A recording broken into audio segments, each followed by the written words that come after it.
नमस्कार, स्वागत है आपका। मैं हूं आरती।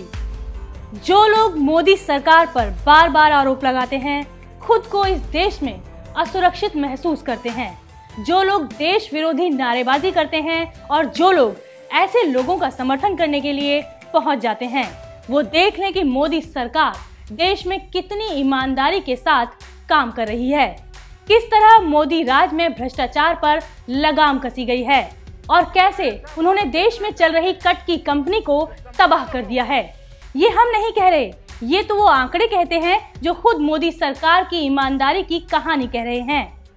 अभी हाल ही में दुनिया के सबसे भ्रष्ट देशों की लिस्ट जारी हुई है, जिसके हिसाब से भारत में भ्रष्टाचार पहले से कम हुआ है। 180 देशों की सूची में भारत की स्थिति में सुधार हुआ है और भारत 3 पायदान ऊपर चढ़कर 78वें स्थान पर आ गया है, जबकि हमारे पड़ोसी देश चीन, पाकिस्तान और रूस में भारत से कहीं ज्यादा भ्रष्टाचार व्याप्त है। हम आपको ये भी बताएंगे कि इस सूची में सबसे ज्यादा भ्रष्ट और सबसे ईमानदार देश कौन सा है। लेकिन पहले हम आपको ये बताते हैं कि पहले की सरकारों में किस तरह से भ्रष्टाचार की दीमक हमारे देश की जड़ों को खोखला कर रही थी, जिसे खत्म करने के लिए मोदी सरकार को कितने कड़े कदम उठाने पड़े। इस देश को भ्रष्टाचार ने बर्बाद किया है कि नहीं किया है? इस देश को भ्रष्टाचार ने बर्बाद किया है कि नहीं किया है? हर नीचे स्तर पर भी कोई न कोई आपसे भ्रष्टाचार का पैसा मांगता है कि नहीं मांगता है? भ्रष्टाचार किए बिना काम होता नहीं, आपका अनुभव है कि नहीं है? क्या देश को इस बीमारी से बाहर निकालना चाहिए कि नहीं निकालना चाहिए? निकालना चाहिए कि नहीं निकालना चाहिए? अरे दिमाग लगती है ना, दिमाग तो सबसे जहरीली दवा डालनी पड़ती है हिंदुस्तान में। ये कांग्रेस के कालखंड में ऐसा भ्रष्टाचार फैल गया, ऐसा भ्रष्टाचार फैल गया कि मुझे नोटबंदी जैसी बड़ी तेज दवाई का उपयोग करना पड़ा ताकि जो गरीबों का लूट के गए हैं वो देश के खजाने में वापस आए। आपने देखा होगा कि नीचे जो भ्रष्टाचार है वो खत्म कैसे होगा? मोदी ने ऊपर तो फटाफट सारे दरवाजे बंद कर दिए, सारे पाइपलाइन बंद कर दिए, चोरी करने के सारे रास्तों पर ताले लगाए। लेकिन अभी भी जब नीचे होता है तो क्या करना उसका उपाय भाई? छोटे छोटे लोगों को कोई लूटता है, 5 रुपया 10 रुपया मारता है तो क्या करना? हमने टेक्नोलॉजी का उपयोग शुरू किया है। पहले मनरेगा का पैसा हमारा गरीब आदिवासी मजदूरी करता था, लेकिन पैसे लेते समय वो कहता था तेरा 100 रुपया बनता है, लेकिन 20 रुपया मुझे दोगे तो 100 रुपया निकालूंगा वरना नहीं निकलेगा। वो गरीब आदमी बेचारा कहता ठीक है 20 रुपया तू ले ले, मेरा 80 रुपया देके मेरा आज का दिन निकाल दे। हमने कहा ये सब चोर बाजारी बंद, सीधा उसके बैंक में खाता में पैसा डाल देंगे, ये कटकी कंपनी का काम बंद हो गया, भ्रष्टाचार का खेल बंद हो जाएगा भाइयों। हमने एक के बाद एक कदम उठाए हैं। ये सारी चिल्लाहट परेशानी कांग्रेस को इसलिए है कि 50 साल तक जो लूट करने की उनकी आदत बनी थी उसको मैंने रोक लगाई है। भ्रष्टाचार के खिलाफ पीएम मोदी कितने सख्त हैं, इसका अंदाजा इसी बात से लगाया जा सकता है कि वो हर मंच से इसके विरोध में आवाज उठाते रहे हैं।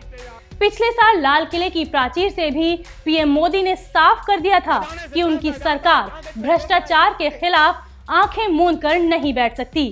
बिचौलिए मलाई खाते रहें और गरीबों तक उनके हक का पैसा भी ना पहुंचे, इस बात को हल्के में नहीं लिया जा सकता। भाइयों बहनों, गरीब को सशक्त बनाने के लिए हमने अनेक योजनाएं बनाई हैं, लेकिन योजनाएं तो कभी बनती है, लेकिन बिचौलिए कटकी कंपनी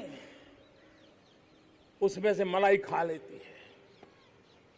गरीब को गरीब के हक का मिलता नहीं है। खजाने से पैसा जाता है, कागज पे योजनाएं दिखती है, देश लूटता चला जाता है और सरकारें आंखें मूंद करके बैठ नहीं सकती और मैं तो कतई नहीं बैठ सकता। और इसलिए भाइयों बहनों, हमारे व्यवस्था में जो आई विकृतियां हैं, उस विकृतियों को खत्म करके देश के सामान्य मानवीय के मन में विश्वास पैदा करना बहुत आवश्यक है। और यह दायित्व राज्य हो, केंद्र हो, स्थानीय स्वराज की संस्थाएं हो, हम सब ने मिलकर के निभाना होगा।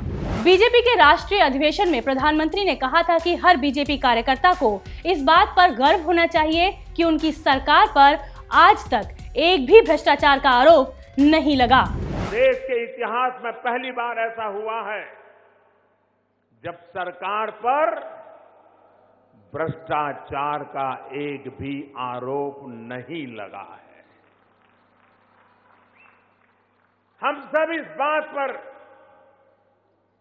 गर्व कर सकते हैं कि एक भी दाग हम पर नहीं है।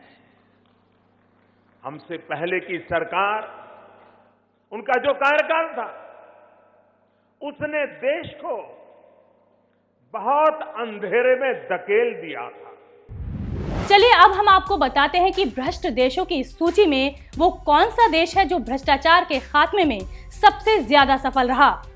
भ्रष्टाचार निरोधक संगठन ट्रांसपेरेंसी इंटरनेशनल की रिपोर्ट के मुताबिक इस सूची में दुनिया के 180 देशों के नाम हैं, जिसमें पहले नंबर पर डेनमार्क है, यानी वहां सबसे कम भ्रष्टाचार होता है, जबकि भारत 78वें स्थान पर है। पाकिस्तान इस सूची में 117वें नंबर पर है, तो सोमालिया सबसे आखिरी पायदान पर है, यानी सोमालिया दुनिया का सबसे भ्रष्ट देश है। देश और दुनिया की तमाम खबरों के लिए आप बने रहिए हमारे साथ। इस देश को भ्रष्टाचार ने बर्बाद किया है कि नहीं किया है? इस देश को भ्रष्टाचार ने बर्बाद किया है कि नहीं किया है?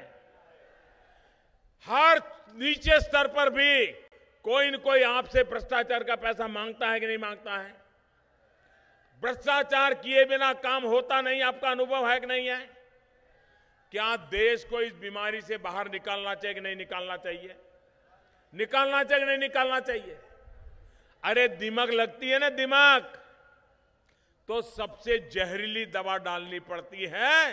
हिंदुस्तान में ये कांग्रेस के कालखंड में ऐसा भ्रष्टाचार फैल गया, ऐसा भ्रष्टाचार फैल गया कि मुझे नोटबंदी जैसी बड़ी तेज दवाई का उपयोग करना पड़ा ताकि जो गरीबों का लूट के गए हैं वो देश के खजाने में वापिस आए। आपने देखा होगा इन नीचे जो भ्रष्टाचार है वो खत्म कैसे होगा? मोदी ने ऊपर तो फटाफट सारे दरवाजे बंद कर दिए, सारे पाइपलाइन बंद कर दिए, चोरी करने के सारे रास्तों पर ताले लगाए। लेकिन अभी भी जब नीचे होता है तो क्या करना उसका उपाय भाई? छोटे छोटे लोगों को कोई लूटता है, 5 रुपया 10 रुपया मारता है तो क्या करना? हमने टेक्नोलॉजी का उपयोग शुरू किया है। पहले मनरेगा का पैसा हमारा गरीब आदिवासी मजदूरी करता था, लेकिन पैसे लेते समय वो कहता था तेरा 100 रुपया बनता है, लेकिन 20 रुपया मुझे दोगे तो 100 रुपया निकालूंगा वरना नहीं निकलेगा। वो गरीब आदमी बेचारा कहता ठीक है 20 रुपया तू ले ले, मेरा 80 रुपया दे के मेरा आज का दिन निकाल दे। हमने कहा ये सब चोर बाजारी बंद, सीधा उसके बैंक में खाता में पैसा डाल देंगे, ये कटकी कंपनी का काम बंद हो गया, भ्रष्टाचार का खेल बंद हो जाएगा भाइयों। हमने एक के बाद एक कदम उठाए हैं। ये सारी चिल्लाहट परेशानी कांग्रेस को इसलिए है कि 50 साल तक जो लूट करने की उनकी आदत बनी थी उसको मैंने रोक लगाई है। भाइयों बहनों, गरीब को सशक्त बनाने के लिए हमने अनेक योजनाएं बनाई हैं, लेकिन योजनाएं तो कभी बनती है लेकिन बिचौलिए कटकी कंपनी उसमें से मलाई खा लेती है। गरीब को गरीब के हक का मिलता नहीं है। खजाने से पैसा जाता है, कागज पे योजनाएं दिखती है, देश लूटता चला जाता है और सरकारें आंखें मूंद करके बैठ नहीं सकती और मैं तो कतई नहीं बैठ सकता। और इसलिए भाइयों बहनों, हमारे व्यवस्था में जो आई विकृतियां हैं, उस विकृतियों को खत्म करके देश के सामान्य मानवीय के मन में विश्वास पैदा करना बहुत आवश्यक है। और यह दायित्व राज्य हो, केंद्र हो, स्थानीय स्वराज की संस्थाएं हो, हम सब ने मिलकर के निभाना होगा।